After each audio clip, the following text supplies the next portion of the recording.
All right, here we go.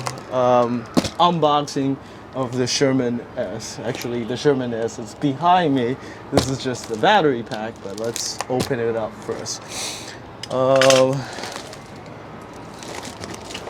my god. I can't figure out which end is the top. Actually, I think it's like that. So this is going to be a 95-pound wheel, and the battery certainly feels heavy as it is. It's funny because I actually gotten the Abram earlier this year, and I never even unboxed it because the wheel itself got stuck in custom, and then by the time it got here, it was all beaten up, and I never actually gotten the part to repair it before sending it back.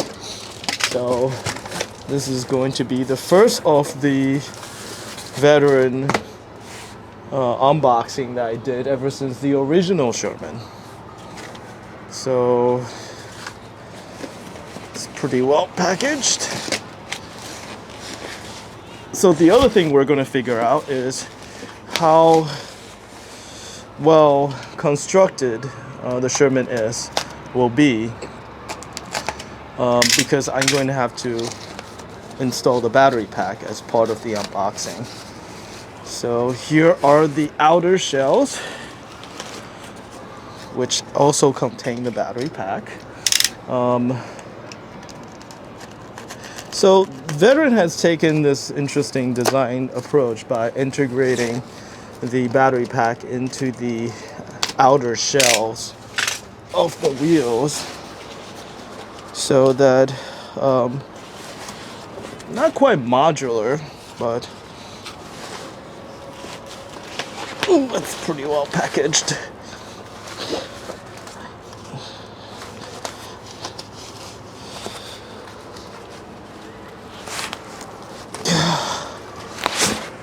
Okay, all right, here we go.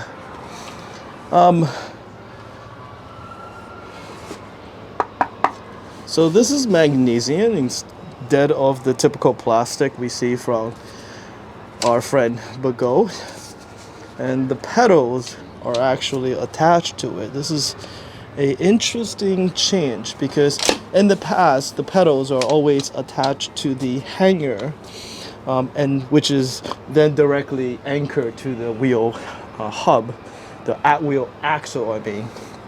But I guess because the shell itself is much stronger, and it does seem beefy, man. This thing is, it's beefy as hell. So they're able to anchor the pedal directly to the shell itself. I guess the shell provide enough rigidity for them to do that. That's a good sign. I'm all for solidly built wheel instead of the plasticky toy-like build quality that we have been getting from other manufacturers, especially considering the price we're paying for these bad boys. It seems only reasonable that we get a all metal construction instead of the plastic. So that was it for the battery pack. What I can say is that I am surprised at how small this wheel is. Despite the 3600 watt hour rating, this is not much larger than the original Sherman. One of the issues I have with the newer wheels is that they have just been growing and growing and growing, ever larger. Inevitably, because especially with the Master Pro at 22-inch, I get that, it takes a much larger case, but I also feel like there's a lot of inefficiency. Like, for example, I mean, look at this. Look how thin that case is. This is not much bigger. As a matter of fact, it looks like it's the same size as my XO Monster Pro, which used to be considered to be a large wheel, but no longer. But if they could fit 3,600 watt-hour into this packaging, you know, again, it's not big, it's small, then there's no reason why the Beggo 3,600 watt-hour wheels has to be as big as they are. And then the other advantage of having the pedals attached to the shell is that it could be lower, I think, than the Beggo wheels. All right, here is for the main event, the actual wheel itself. Oh, this is the best part.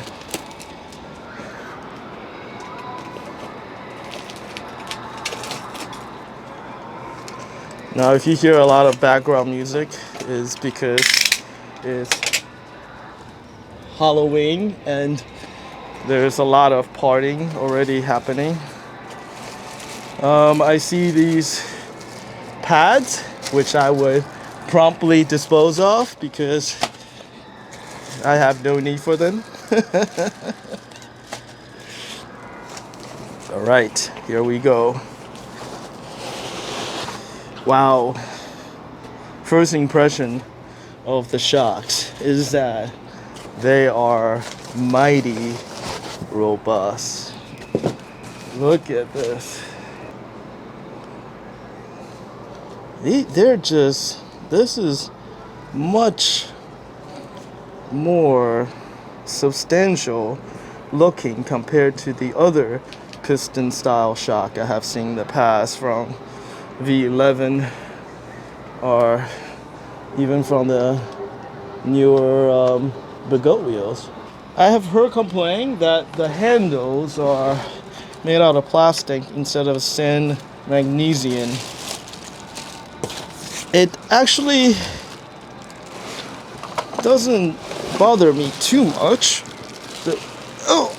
The wheel itself is actually relatively thin minus the battery pack.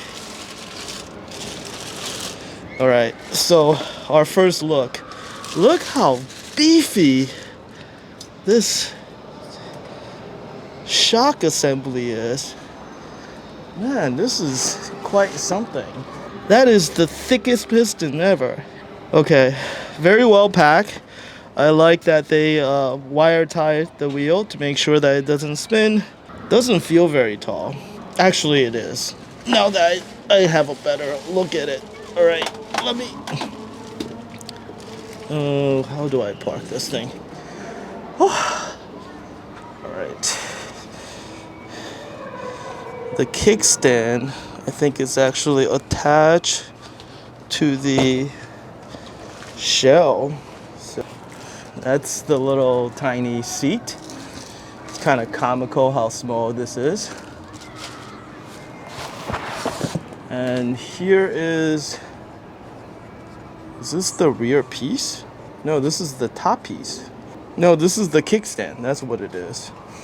So the kickstand, as well as the two handles, are all made out of ABS plastic, thicker grade than the goat shell that we are so used to. Snip, snip with the wire tag.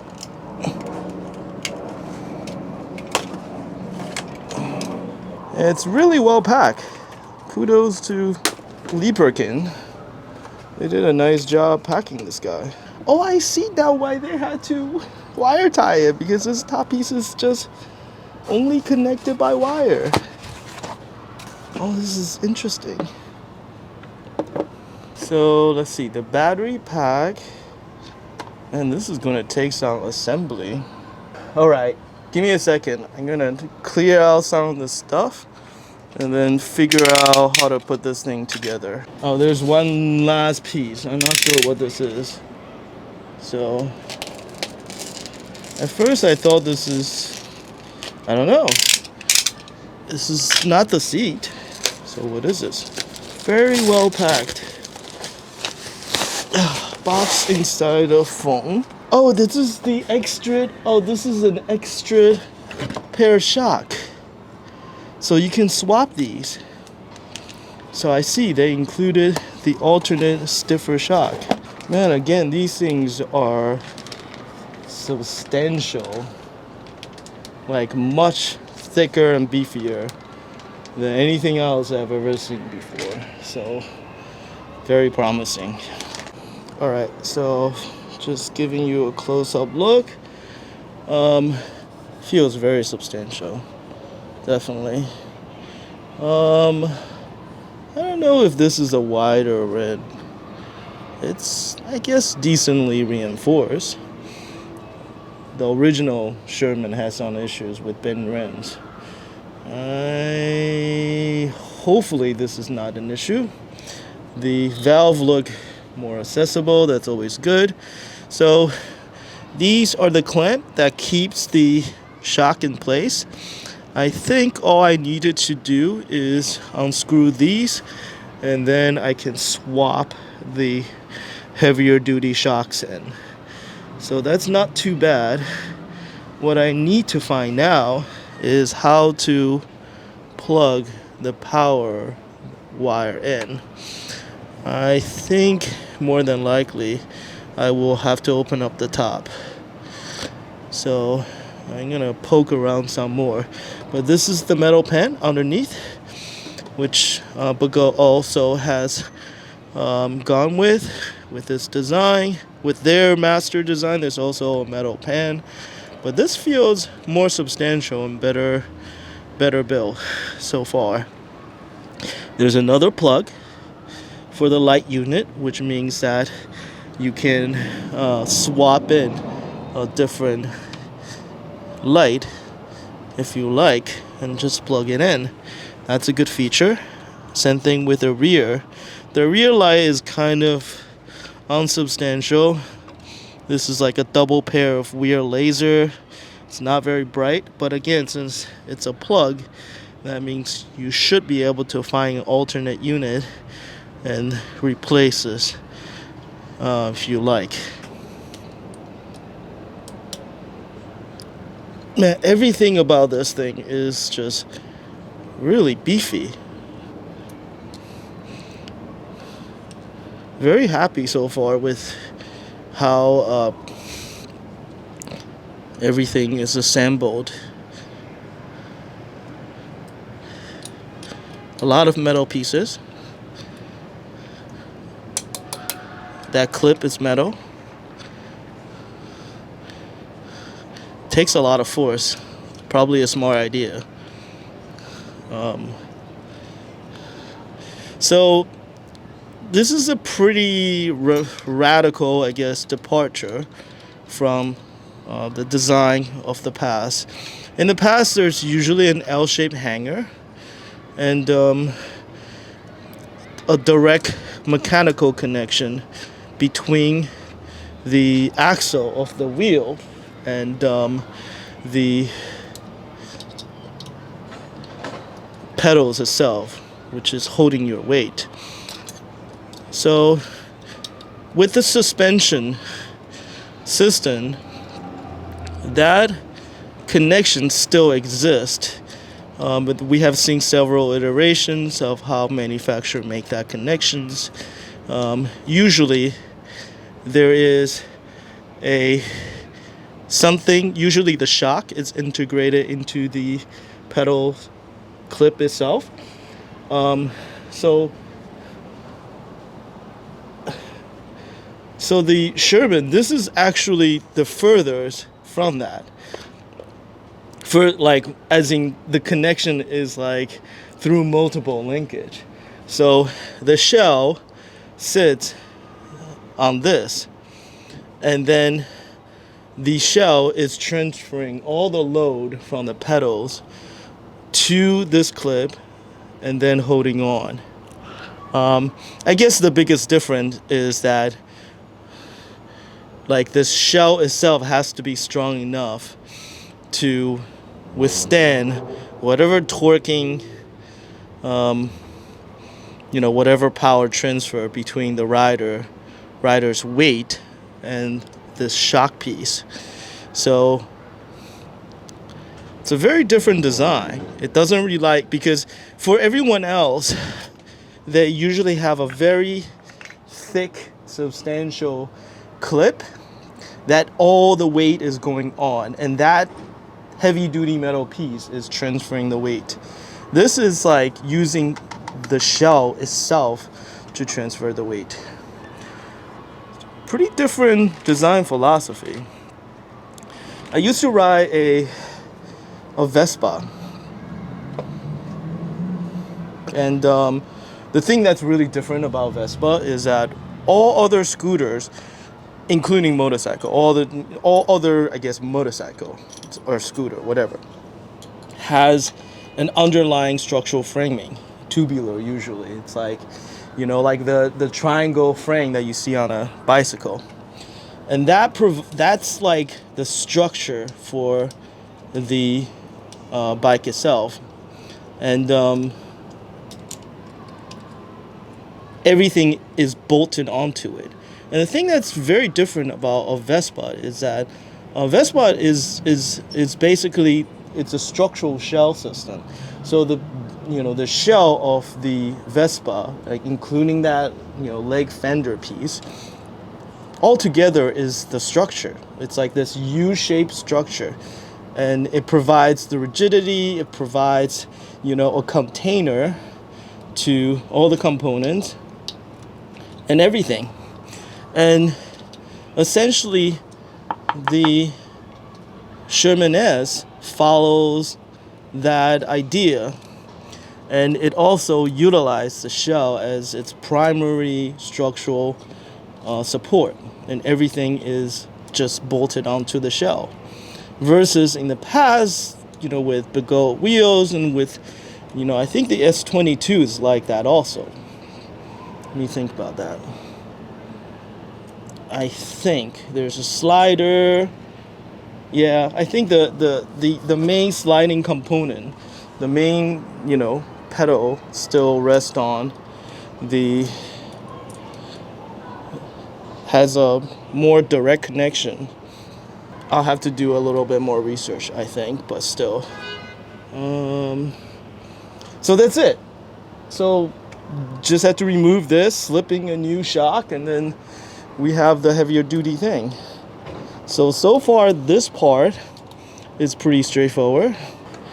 I still wish there's some kind of disconnect.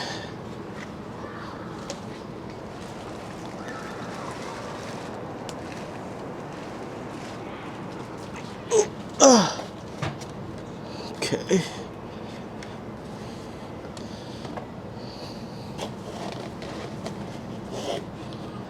Okay. There's this funny rubber piece. I guess I have to put it on the new shock.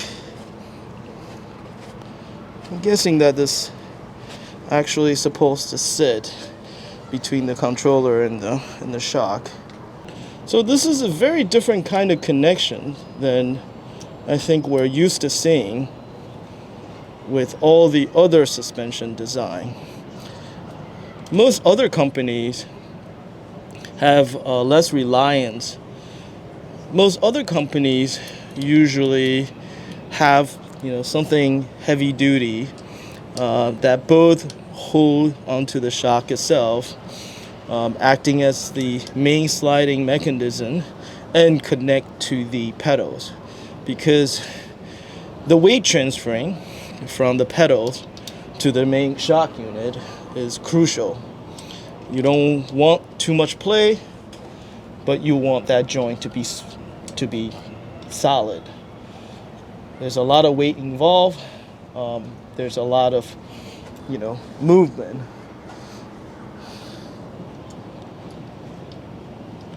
Here, and so as a result, like most companies have it pretty well concentrated. It's usually like a main slider assembly. The S22 is an example where it's a little bit further out.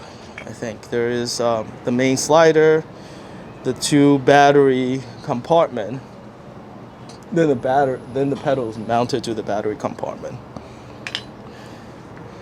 This is further out. It's mounted to the shell. So I guess, I don't know, maybe it's not too different from the S22.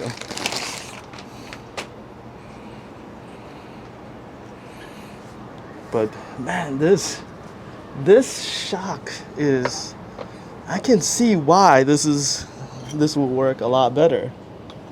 It's so substantial. So the motor wire. So this is the motor wire. And it's routed on the side. This is a plastic piece. I mean, the fork is providing all the rigidity. This is really just a conduit for the wire. So I guess it's not so bad.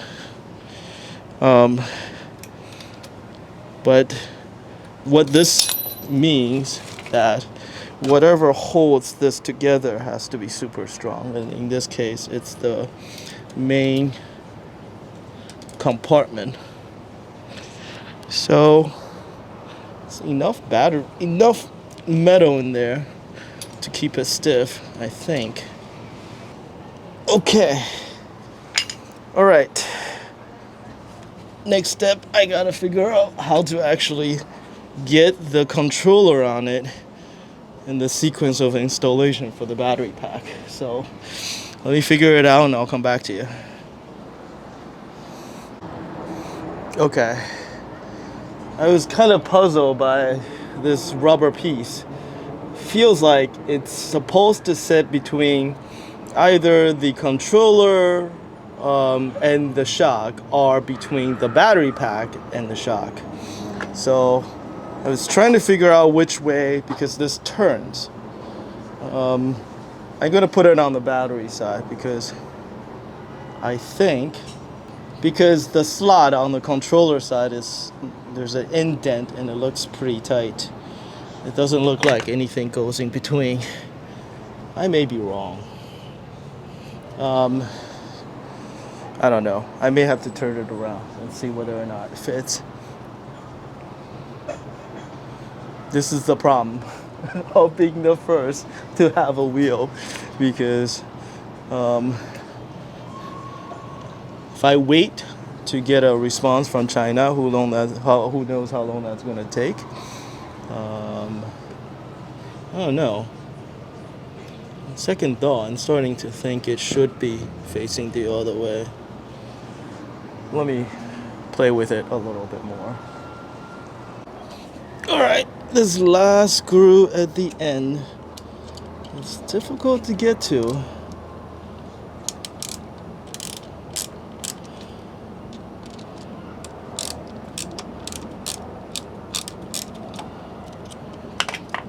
Slightly annoying. Oh gosh.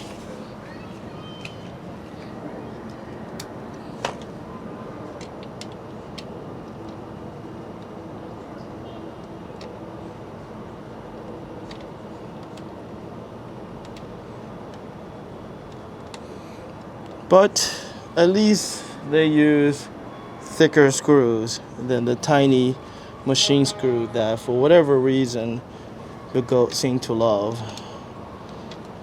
These actually feel substantial. Well,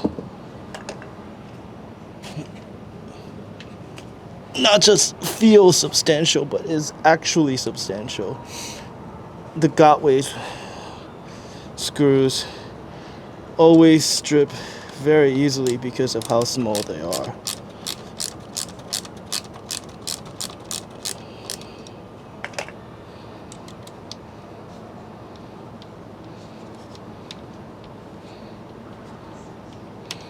Oh, by the way, I settled on putting the rubber piece between the controller and the pistons because I figure that we have a hard connection anyway to the shell, so I don't see the reason why they would need a rubber gasket on the side. So I assume the rubber is there to protect the main compartment from the vibration that may transmit through the shock.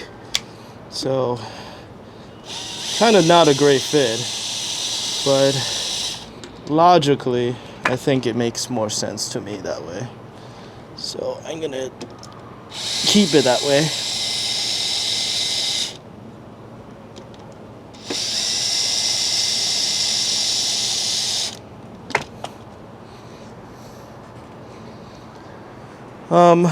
All right, top piece. This is supposed to be able to come off. Oh, there's one more.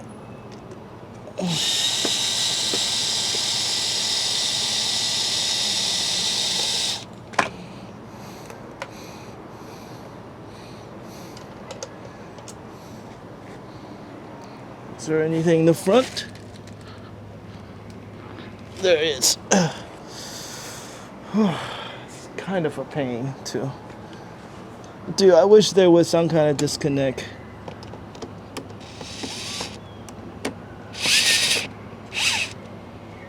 Oh, I need a long screwdriver. All right. I had to actually bring it inside because it took so long to get it together, and I'm technically not done yet, but at least the whole wheel is finally assembled.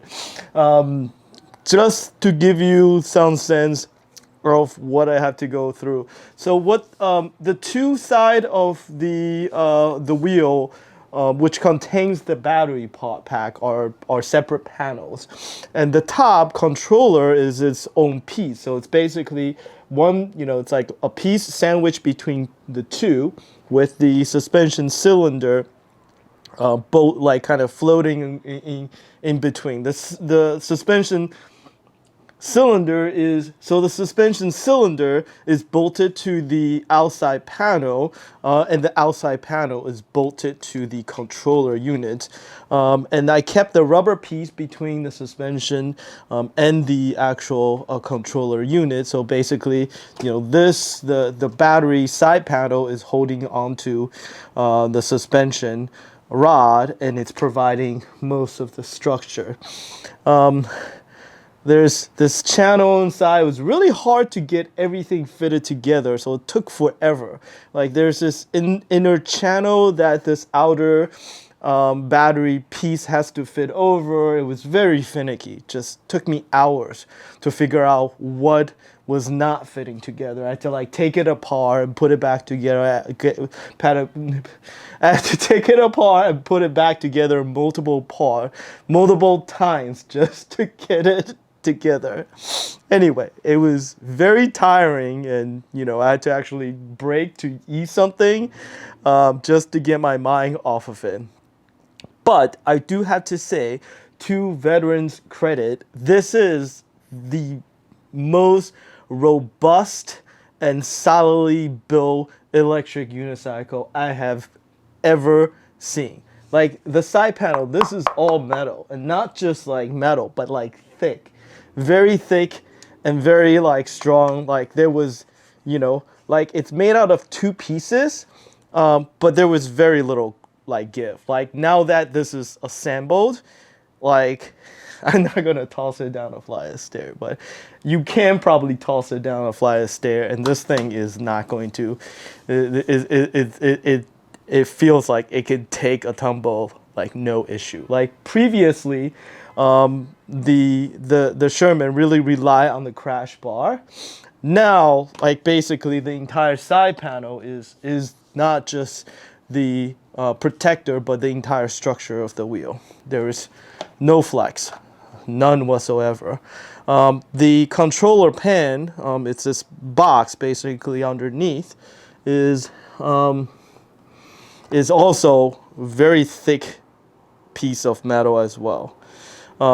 Again, the front and the back these two handles are plastic, but I don't really mind it. I feel like this wheel is so solid and so strong that, what would happen is that you when you crash, you may crack the front handle or the rear handle depends. It's more than likely the front. Nobody falls backward.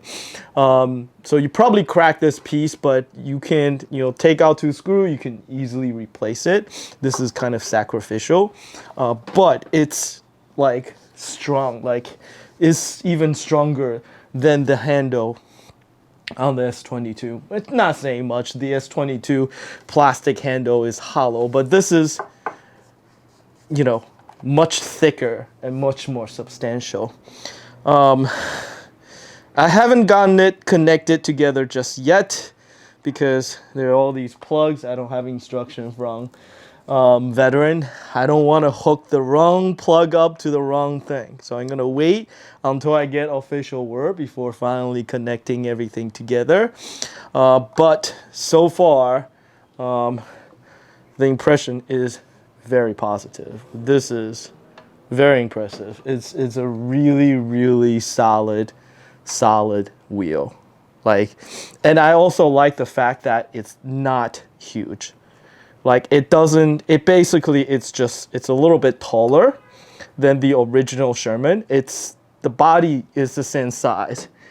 It's just a little bit higher because of the suspension. And that's it.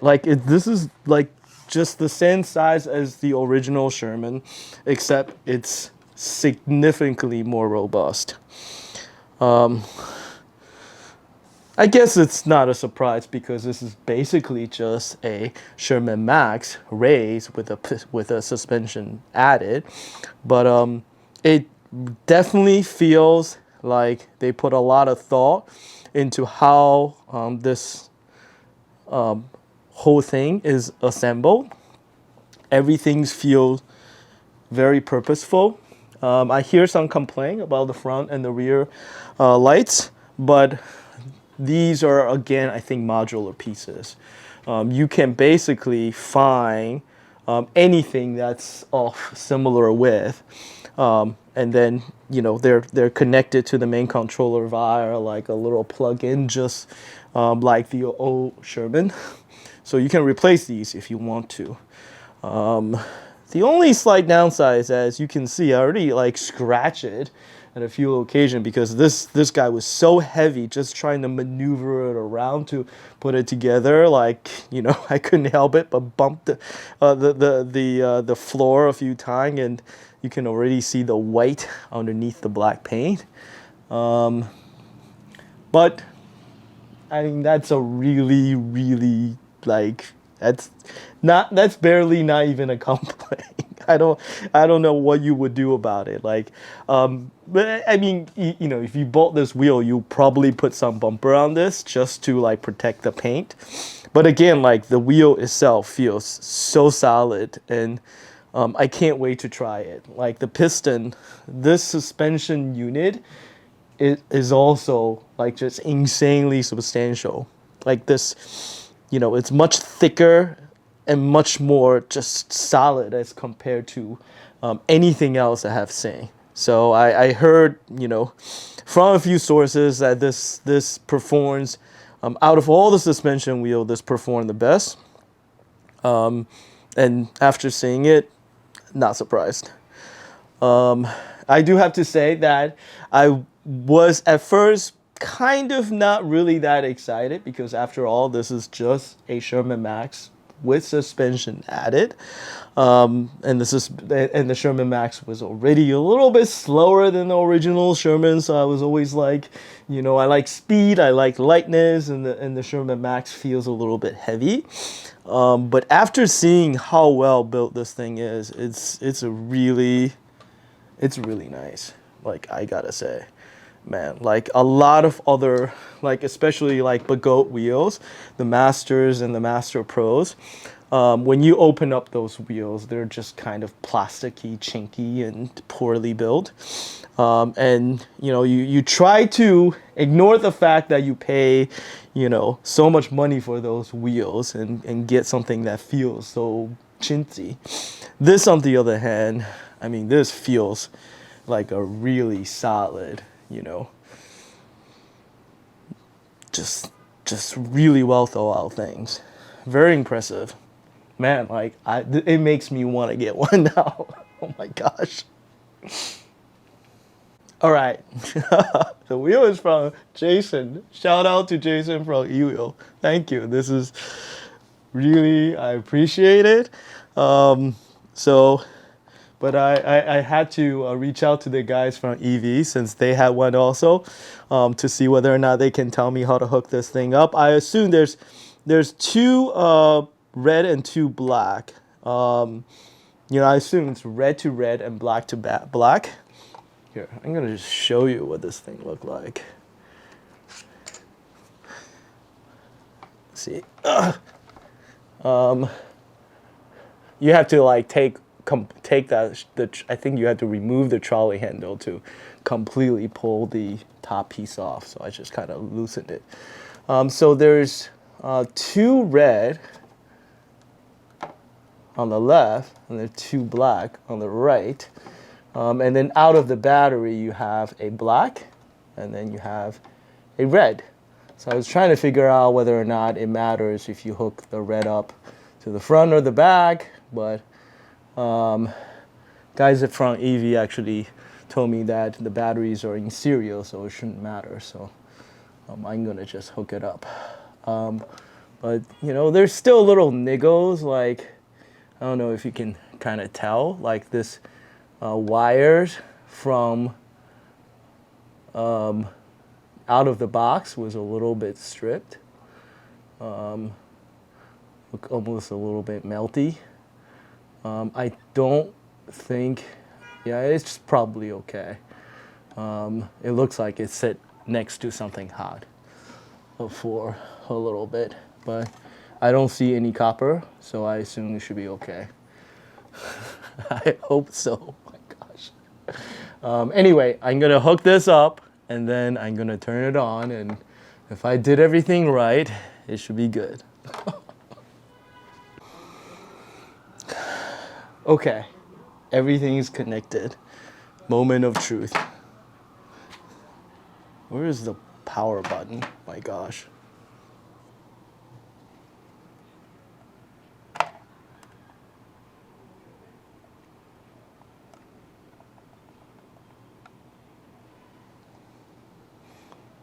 Sleep mode.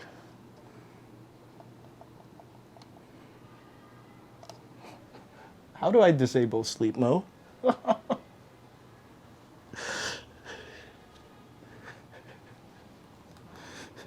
You would think I would at least know that, but nope. All right, I'm told that to get out of sleep mode, you have to plug it in. So hopefully this does it. There's two charge ports, by the way.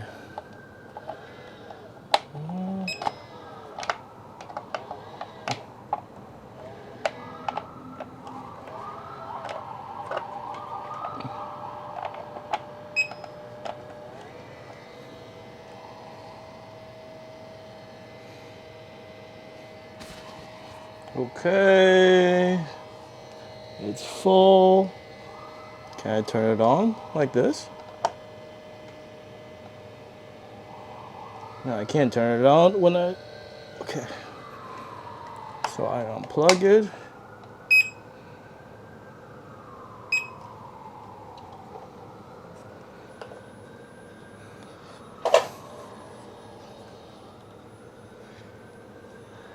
It's alive. Everything works. They should have just, like, Bigot does have the right idea with the top panel on the M10-4. They really should just make this P transparent. It's just so you can look at all the cool stuff, all the blinking lights on the controller. It's kind of a bummer that, here, let me show you. Look at all the cool blinking lights.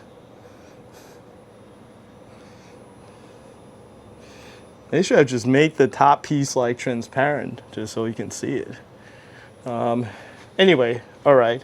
I'm gonna screw the thing back together, and then it's time to take some beauty shop of this wheel. I also need to put pads on it and everything. So anyhow, this was a lot more involved than I had expected, but I'm glad that everything worked out. So, and I can't wait to ride this thing. It feels so damn solid. It's awesome. All right. Hope it's being fun. Let me not drop it.